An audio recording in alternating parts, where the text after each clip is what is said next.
All right, so I was going to give a little update on this little bladder that I installed inside this PSC reservoir and tell you all the changes I had to make along the way.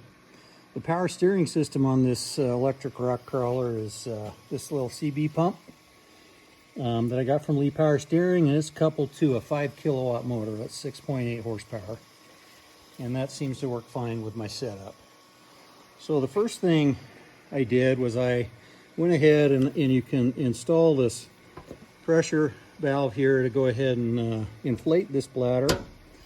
And when I did it the first time, I found that the fluid kept heating up, and this pressure inside the bladder would go up to about 12 psi, but it would continue to rise. It wouldn't stop rising, and so that wasn't good. So I took a look at my power steering cooler over here, which it's pretty decent cooler. It's got a lot of surface area here to cool, but it wasn't sufficient to keep that temperature from rising. So I went ahead and put this thermal switch in, which controls these 3 waterproof fans I got, and that seemed to stop the rise from going up too quickly, but it then decided to continue to rise. So I thought, okay, well, I probably need a fail-safe, so I went ahead and put a fail-safe system in.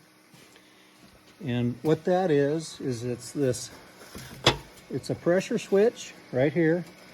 It's connected to an air solenoid down here, and that air solenoid has it's an 050 nitrous fitting on it, just to slow down the flow of air so I don't completely empty the bladder when it relieves pressure. And so that pressure switch will now control this bladder. It'll pop off at 12 psi, and by the time the valve closes, it rests at about 8.5 psi, continues to heat up, and just continues that cycle as needed. And so this little air pump here, you can hear it pop off here, hopefully.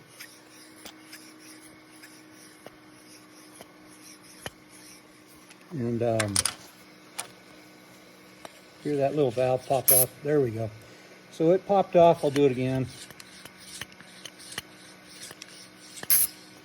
It pops off, opens at 12, closes at 8.5, and so you end up with 8.5 psi in here. And so it just cycles between 8.5 and 12 psi, and that seems to work pretty well. So that's it, and that's it. It's a little more complicated than I thought, just not putting a bladder in and calling it a day. You need to look at other things like how much cooling you're getting, and then also a fail-safe, which I found to be probably the best solution all along. So that's it. Any questions, go ahead and PM me and I will respond. Thank you.